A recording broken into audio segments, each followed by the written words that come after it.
Depan tak depan? Warga boleh duduk tiga-tiga bang. Mana lagi sahabat? Depan. Sini. Ini boleh?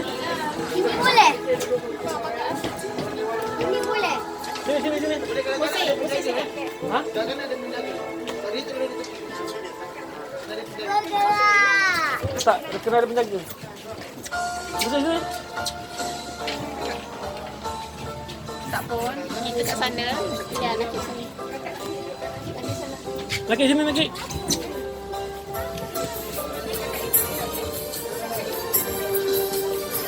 Selamat datang dan selamat sejahtera. Saya mewakili Perbadanan Pembangunan Sungai dan Pantai Melaka serta Negeri Melaka mengucapkan ribuan terima kasih kerana menggunakan perkhidmatan Melaka Tak, River, kena kat tepi. kapal dagang dari seberang, syarat muatan kayu meranti. Dari jauh puan-puan datang, Melaka River Cruise sedia menanti. Jaket keselamatan berada di tempat duduk tuan-tuan dan puan-puan. Sila jaga keselamatan anak-anak anda dan barang peribadi anda sepanjang perjalanan ini. Tuan-tuan dan puan-puan,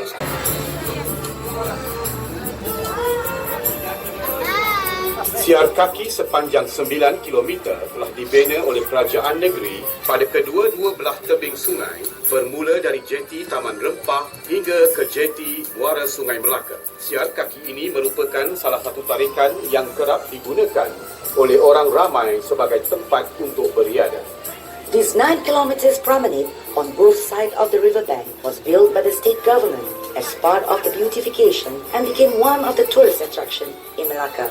It is also popular among the locals and often used for recreational area. This promenade runs from Taman Rempah Jetty all the way to the estuary of Melaka River.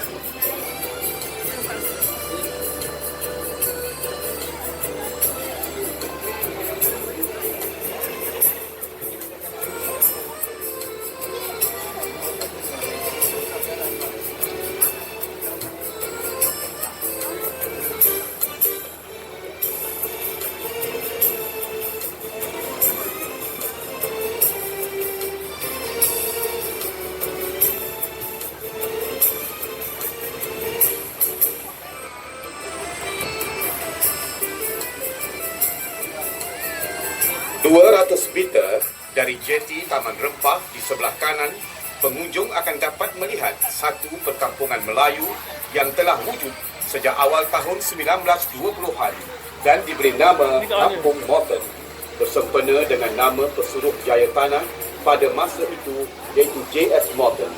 Beliau merupakan orang yang bertanggungjawab serta memainkan peranan yang penting dalam menempatkan dan mengumpulkan penduduk-penduduk sekitar Bandar Melaka ke perkampungan ini, yang mana tapak Kampung Morton dahulunya adalah satu kawasan paya. Menurut sejarah, kaum lelaki kampung ini bekerja sebagai menade, iaitu orang yang mengendalikan perahu kecil atau nade bagi mengangkut barang dari kapal atau tongkang, manakala kaum wanita pula menyiat daun pucuk nipah untuk dibuat rokok. Kini Kampung Morton juga dikenali sebagai muzium hidup, yang mana kerajaan negeri dengan kerjasama penduduk kampung berusaha untuk mengekalkan cara hidup dan tradisi serta reka bentuk rumah seperti asal. Segala kerja pemeliharaan dan pemuliharaan rumah-rumah tradisional ini ditanggung oleh pihak kerajaan negeri. In 200 meters on your right from the Taman Rempah Jetty, you will see a Malay village called Kampung Morton, which was named after the local land commissioner, J.F. Morton. He was a well-respected man and played a very important role in settling residents in this village, which was once a swamp land. This village has existed since the early 1920s. Today, Kampung Morton is known as one of the historical assets to the state government. The village residents and state government of Melaka have come together to preserve the tradition, the way of life, and the architecture. These preservation and restoration efforts are fully financed by the state government.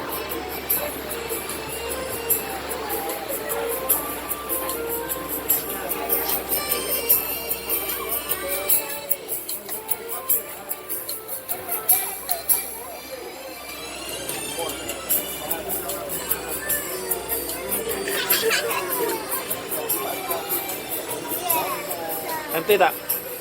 Cantik tak? Di sebelah kanan jambatan Kampung Bolton terletak rumah Villa Sentosa. Rumah ini telah dibina pada awal abad ke-20 dan kini telah dijadikan sebagai muzium persendirian oleh pemiliknya, Datuk Haji Hashim bin Datuk Demang Haji Abdul Ghani. Di sini para pelawat boleh melihat koleksi pakaian, tenunan Melayu, perabot dan pelbagai jenis senjata lama. Masuk adalah percuma. On the right of the Kampung Morton Bridge, you will see a house that was built in the first quarter of the 20th century. This house is now known as Sentosa Villa and has been converted into a museum by the owner, Datuk Haji Hashim bin Datuk Demang Haji Abdul Ghani. In this villa, visitors will find his private collections of clothing, Malay weaving, furniture and weaponry from that area. Ladies and gentlemen, admissions are free. This cinema operated from 1960 to 1990. Now the cinema has been converted to a theatre hall called Panggung Bangsawan. Bertentangan dengan panggung bangsawan ini terletak Dewan Hang Tuah. Dahulunya Dewan Hang Tuah digunakan sebagai Dewan Persidangan dan Dewan Mesyuarat Kerajaan Negeri. Tetapi kini kawasan berhampiran Dewan Hang Tuah telah dimajukan dan dikenali sebagai Hang Tuah Mall. Opposite the KK Cinema is Hang Tuah Hall, which was used as a session hall and meetings for the state government many years ago. Today, the area surrounding Hang Tuah Hall has been developed rapidly and has become one of the busiest areas in Melaka. It is now called Hang Tuah Mall. Jambatan yang terletak berhampiran Dewan Hang Tuah adalah Jambatan Hang Tuah. Jambatan ini dihiasi dengan lampu-lampu hiasan bagi menceriakan pemandangan waktu malam. The bridge located near Hang Tuah Hall is known as Hang Tuah Bridge. This bridge has been decorated with colorful lights which brighten the riverscape and give a beautiful sneer at night. Selepas melepasi Jambatan Hang Tuah, di sebelah kiri ialah kawasan riadah yang telah dibangunkan oleh kerajaan negeri. Ianya dikenali sebagai air pancut berirama. Manakala bersebelahannya pula adalah pasar terawal Bandar Melaka yang dikenali sebagai Kampung Jawa. Ia telah beroperasi dari tahun 1940 hingga tahun 1960. Ketika itu terdapat hampir 50 buah bot nelayan diletakkan di sini dan bot-bot ini membekalkan hasil tangkapan laut seperti ikan untuk jualan di pasar. After the Hang Tuah Bridge, on the left, the state government has built a recreational area that features a rhythmic water fountain. During night time, visitors can enjoy a spectacular light, water, and musical display. Beside this recreational area is one of the earliest marketplaces known as Kampung Jawa. This market has been in operation since 1960. Back then, fishermen boats will wharf here daily, supplying fresh fish to the market stall. Di sebelah kanan sungai, di sebalik deretan kedai, terletaknya Masjid Kampung Hulu. Masjid ini adalah antara masjid terawal di negeri Melaka dan tertua di Malaysia yang dibina pada tahun 1728. Pada tahun 1892, struktur bangunan masjid telah diubah dan diperkukuhkan lagi dengan batu bata. Seni bina masjid ini adalah kombinasi pengaruh dari gugusan Kepulauan Melayu, Sumatera dan juga China. Behind the rows of shop lots on your right is the Kampung Hulu Mosque. This mosque was built in 1728 and it is one of the earliest mosques built in Melaka. It is also one of the oldest mosques in Malaysia. In 1892, the basic structure of the mosque was renovated and reinforced with bricks. The architecture of the mosque features the combination influence from China and throughout the Malay archipelago. Melepasi Masjid Kampung Hulu, di sebelah kanan sungai terdapat deretan rumah kedai yang telah diubah suai supaya menghadap sungai bagi mencantikkan lagi pemandangan kawasan ini. Di sebelah kanan terdapat bangunan yang penuh dengan lukisan-lukisan mural yang dilukis oleh pelajar-pelajar IPTA dengan kerjasama Kementerian Pelancongan, Kesenian dan Budaya.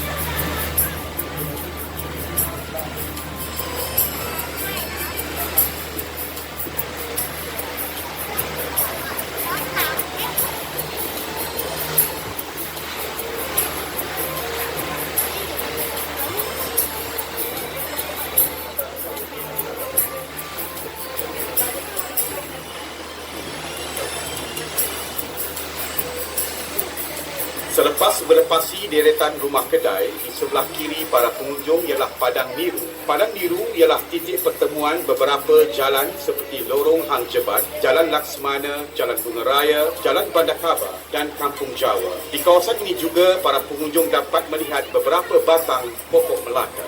Having passed the row of shop houses, ladies and gentlemen, we have come to Padang Niru, which is on your left. Padang Niru is the meeting points of several roads such as Jalan Hang Tua, Jalan Laksmana, Jalan Bunga Raya, Jalan Bandar Kaba and Kampung Jawa. Selepas melepasi Padang Niru, terdapat deretan kedai-kedai yang telah diubah suai menjadi kafe, pusat jualan cenderahati serta internet kafe bagi kemudahan para pelancong. Di sebelah kanan sungai terletaknya perkampungan masyarakat Baba dan Nyonya. Kedai-kedai di sini menjual pelbagai barangan cenderahati dan barangan antik. Right beside Padang Niru, you will see a row of old buildings that have been converted into cafes, craft and souvenir shops, and internet cafe for the benefit of the tourists. To the right of the river is the Baba and Nyonya village. Here we will find many shops selling various souvenir items and fascinating antiques. Di sebelah kiri sungai melepasi deretan kedai ialah kawasan Jam Besar. Kawasan ini adalah antara kawasan tarikan pelancong, memandangkan di sini juga terletaknya bangunan merah. Para pengunjung boleh melawat hampir ke semua muzium-muzium yang terdapat di Melaka, memandangkan kesemuanya berada di kawasan ini. On the left of the shop houses is the clock tower area. This is the major tourist attractions as the Dutch Stadhuis or Red Building is located here. Tourists will be able to cover almost all the museum in Melaka as they are all situated. Yang suatu ketika dahulu ialah tempat simpanan barang-barang yang diniagakan di jeti para pesuara. Kini bangunan ini telah diubah suai menjadi pusat pelancongan di mana terdapat restoran dan pusat jualan cenderahati. Tetapi reka bentuk bangunan ini masih dikekalkan seperti asal dan dinamakan sebagai kisai. Passing the clock tower area, we are now come to the site of Bastion Nidelberg. It is part of the wall of the Melaka Fort that was built in the 16th. Empangan atau baraj ini dibina bagi mengawal kualiti dan paras air di Sungai Melaka. Dengan adanya kawalan paras air, bot-bot Melaka River Cruise dapat menyusuri sungai tanpa mengira waktu. Towards the edge of the Melaka River estuary is a dam built to control the water quality and water level of the river. As the result, boats cruising on the Melaka River can navigate easily at any time. Sekarang, kita akan berpatah balik ke Taman Rempah. Ladies and gentlemen, we are now turning back to Taman Rempah Jetty. Ah.